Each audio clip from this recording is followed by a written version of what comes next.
Hello दोस्तों, एक कहानी सुनाने जा रही हूँ मैं। शहर की रौनकों से दूर एक पुराने घर में अहमद बैठा था।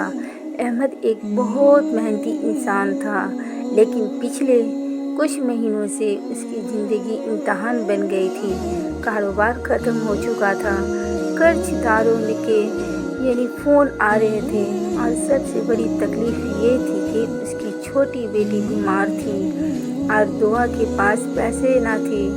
एकदम नहीं थी। अहमद ने सब दोस्तों से मदद मांगी, सब रिश्तेदारों के दरवाजे खटखटाए, लेकिन हर जगह उसे माफ़ी मिली। वो थक कर अपने कमरे में बैठ गया। बाहर बारिश हो रही थी और हर गिरती बूंद उसके दिल पर बोझ बन रही थी। रात का साया और वजू। रात के 2 बज रहे थे। अहमद ने सोचा, जब ज़मीन के सारे दरवाजे बंद हो जाएंगे तो आसमान के दरवाजे खुला रहता है। उसने हिम्मत की और उठकर वजू किया। ठंडे पानी ने उसे जिस्म को एकदम थोड़ा सुकून दिया था। उसने पुरानी जायनमाज़ बिछाई।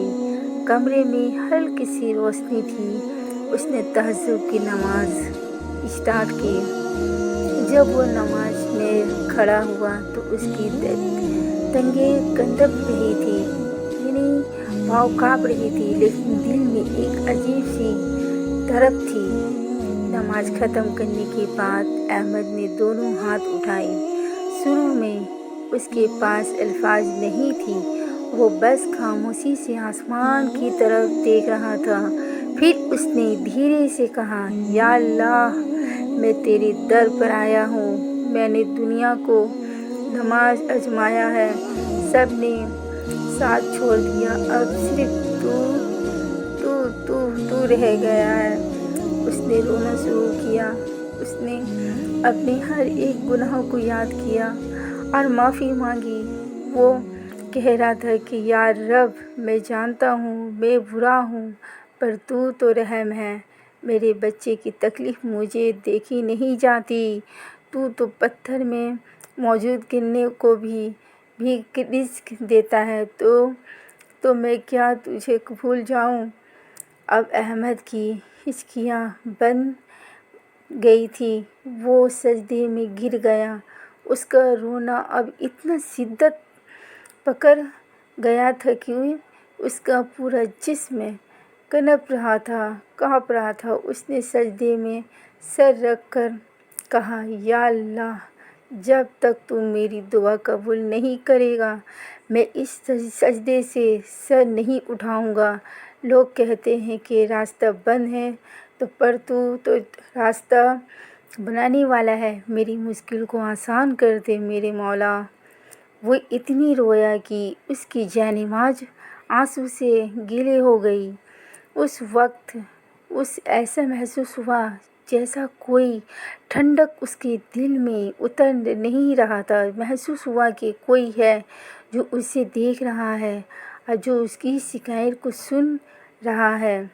फजर की अज़ान की आवाज़ आई। अहमद ने अपने चेहरे पर हाथ फेरा। उसका मुशल्ला अभी हाल नहीं हुआ था कि लेकिन उसके दिल से खौफ निकल चुका था। उसे ऐसा लग रहा था कि जैसे उसने अपने सारा बोझ अपने रब को सौंप दिया है।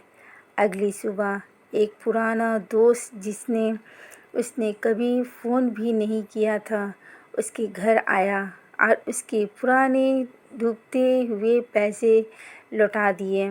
उसके कारोबार फिर से चलने की उम्मीद जगी और बेटी की इलाज का इंतज़ाम हो गया। दोस्तों, अल्लाह से इतना मांगो कि मांगते मांगते थक जाओ, पर रोना बंद मत करो, क्योंकि बंदे को रोना और अल्लाह की रहमत का बरसना एक ही वक्त में होता है। मेरे प्यारे भाइयों और बहनों, अहमद की ये कहानी हम सब के लिए एक सबक है। हम सब की ज़िंदगी में कभी ना कभी ऐसा वक्त आता है जब सारे दरवाज़े बंद हो जाते हैं, लेकिन याद रखिए, अल्लाह का दरवाज़ा हमेशा खुला है। अगर आज आप भी کسی مشکل میں ہے تو مایوس نہ ہو، بس ایک بار سچے دل سے اس کے سامنے رو کر دعا مانگ کر دیکھو، وہ تقدیر بدلنے پر قادر ہے۔ اگر اس کہانی نے آپ کے دل کو چھوا ہے تو کمنٹ میں یا اللہ ضرور لکھیے اور اپنی دعاؤں میں ہمیں یاد رکھیے۔ اس ویڈیو کو لائک کریں اور اپنے ان دوستوں کے ساتھ ضرور شیئر کریں جو شاید آج مایوس نہ ہو، تاکہ انہیں بھی امید کی ایک کرن مل سکے۔ ایسے ہی مزیدار، ایمان اور افروز اور دل کو چھو لینے والی کہانیوں کے لیے ہمارے چینل کو سبسکرائب کرنے کا نہ بھولیں۔ اللہ ہم سب کی پریشانیوں کو دور فرمائے اور ہمیں ہمیشہ اپنے در پر محتاج رکھے، آمین۔ اگلی ویڈیو تک کے لیے اللہ حافظ۔ جب آپ یہ باتیں بولیں تو ضرور بولیں کہ اللہ حافظ۔